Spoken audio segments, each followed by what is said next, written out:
李生白進巨星今季初出就又再贏米都去到第7邊啦。其實跑1000似乎好似個威力仲犀利咗喎。係啊，而家可能佢年紀變咗6歲啦，咁就定咗好多，叫佢行圈定咗好多，冇之前扎點。因為之前咧佢會通常一開始行圈，跟住Tony咧就話俾佢出去先啦，唔好喺個沙圈度啦。咁而家佢係咯，去到6歲又定咗好多，所以隻馬係好有進步啊！見到贏咗呢場之後，佢喺香港贏到第7場頭馬，已經獎金都突破1000萬啦！呢匹馬都有冇俾到一啲好大嘅驚喜咧？可以有咁好嘅成就？真係好大嘅驚喜啊！呢匹馬對於我哋嚟講都估唔到，贏到真係而家佢話齋都過1000萬獎金，好開心！佢哋全家人都係。咁嚟緊匹馬就升翻上2班啦，會考慮啲咩路程？會繼續跑1000定還是都跑翻12？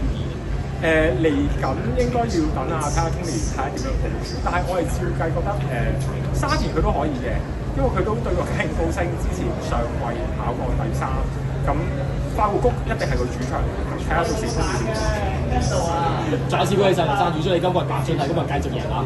多謝多謝，Thank you。